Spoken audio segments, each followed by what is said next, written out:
For as much as like people were stunned at that pick and how much discourse there was over it after the fact, I feel like nobody has really questioned it in like the year since. Okay, we need to do a little jersey talk and Beckett Sennecke talk because ProStockHockey.com got a jersey that the Columbus Blue Jackets had made for Beckett Sennecke at the 2024 draft. The Blue Jackets had the 4th pick, as you'll remember, but the Ducks shocked everyone by taking Sennecke far higher than anyone expected. The Blue Jackets would go on to take Caden Lindstrom 4th overall. I'm very excited to see what he's going to be for them. But Beckett Sennecke, this surprising riser in the final days before the draft, who people were saying, hey, don't be surprised if this guy goes top 10. Hey, this guy could end up going maybe top 8. Bam! 3rd overall pick. He gets drafted by the Ducks. Everyone remembers the video, him swearing on camera, saying, holy fuck. And there was no audio on that video. So we didn't know what the best part about it was, which was there's, oh, fuck. Robert. Oh, Raymond. Everybody loves me. Oh. Yeah, I mean, the Beckett Sennecke voice thing has not adapted in my brain yet. Every time I see him speak, it is stunning stuff. That's what he sounds like. His voice is wildly low. But let's talk about I texted you guys last night. That picture of the draft jersey that was made up by the Blue Jackets does not mean that Beckett Sennecke was their guy, but I'm choosing Kind of means that he was their guy. No, it doesn't. It means that if he was there, they would have taken him. It means that they were considering taking him. I mean, they made the jersey.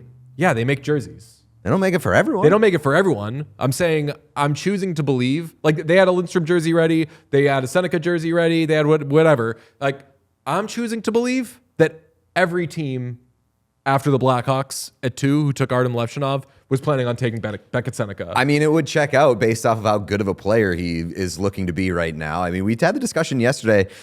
For as much as like people were stunned at that pick and how much discourse there was over it after the fact, I feel like nobody has really questioned it in like the year since. Well, part of it is because they're like, it's the 3rd overall pick. Who cares? But part of it is everyone's rooting for it to be right. I know that we are. Everyone in here was like, from the second we saw that kid swear, even before that, when they said Sennecke, I was like, I hope this kid absolutely rules, and that this was just a crazy development.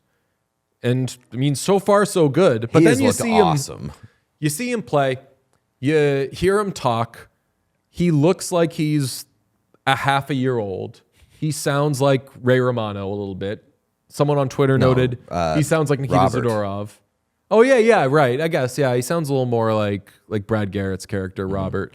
But he also sounds like Nikita Zadorov. He's got in 11 games, he has 7 points, 4 goals. We saw him score over the weekend. Where's number 45, which just rocks? I almost picked up a jersey in Anaheim.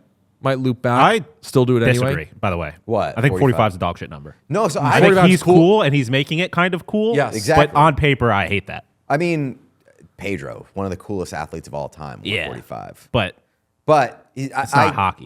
Your favorite president was shut the fuck up. I like what's happening with the Ducks in a lot of different directions here because like Cutter Gauthier picked number 61, kind of a weird pick. I know like Rick Nash is very cool, but 61's an odd number to pick for like a young guy. And but like the blank 1 works in a way that like 45 is the same problem I always had with PLD. That number's just too chunky. Ooh, yeah, but Beckett Sennecke's making it work. Yeah, man. and he's going to fill it out. Somebody also noted, we haven't really talked about this in a while. We did our first season of the show, which is that certainly not to this degree, but the Leo Carlsson pick was questioned because that draft was supposed to go Bedard, Fantilli, figure the rest out on your own time. And it went Bedard, Carlsson, which we speculated. We were like, maybe like Fantilli didn't want to go to the Ducks or something. Like, how did that happen? How did Fantilli not go 2nd overall? This has been such a win-win-win for all the teams. Yeah. Like, I don't think that any team would, I mean, I'm sure that one of these teams wishes they won the lottery and got Connor Bedard, but like Leo Carlsson, 2nd overall, awesome pick. Fantilli obviously has been great with the Blue Jackets. So 2 years in a row of the Ducks kind of turning heads and both players absolutely rocking. I totally forgot that's why he picked 45. Oh, is that TV real? channel. Yes. That's He- awesome. he 45 was Disney Channel for me. He picked 45 because it was his favorite TV channel as a kid, Teletoon. Okay, that bangs. It's an incredible bangs. reason. Probably watching I totally forgot about Total this Drama kid Island. rules. I mean, the Ducks rule. Cutter Gauthier has 1 billion shot attempts in the last 3 games. And the Ducks are just so much fun, and they're playing like an adult hockey team now. Also, do you know what his Sort goal of. song is? His do they have Beckett individual? Senneke's goal song is "Man Child," which is so perfect. And he was asked after the game about it, and I believe he said, I had nothing to do with that.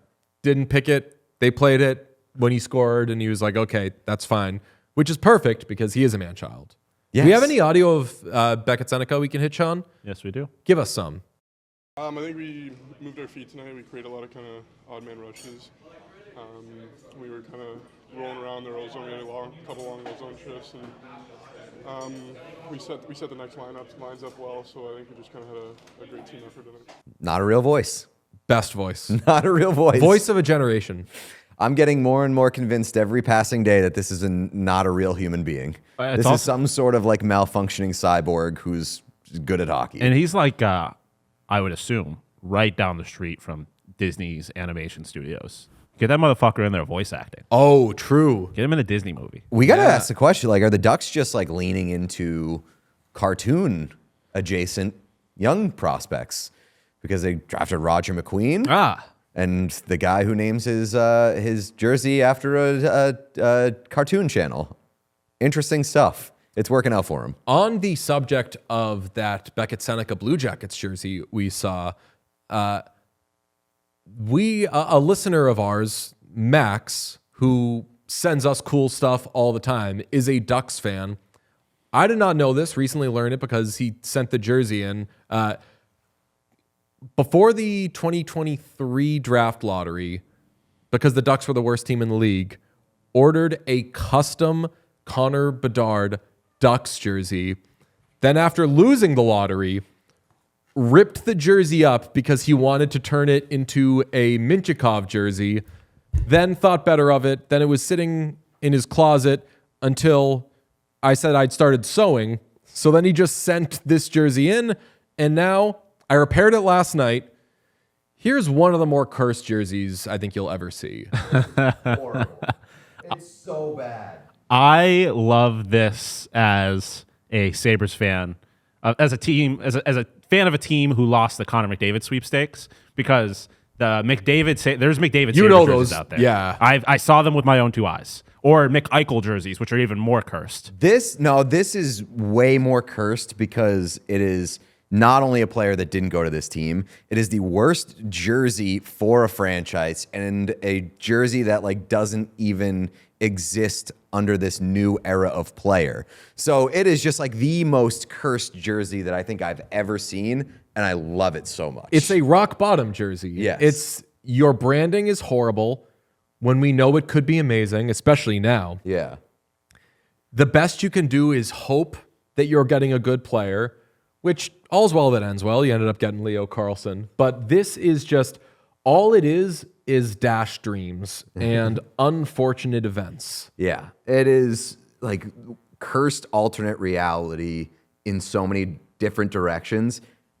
It's horrible. And like as Horrible. much as I'm sure Ducks fans would have wanted Connor Bedard in that moment, like I have a hard time believing they'd be in a better spot right now had they gotten Connor Bedard. Like I'm sure maybe, but like things are good for them right now. So why change anything? Why go things have gone well. I bet I could see them doing some different stuff in free agency the last couple of years if they got Connor Bedard. Like the obviously going to play for the Blackhawks is an honor. It's an original 6 team or whatever. But be like, yo, want to come to Anaheim? There's not going to be a lot of pressure on you.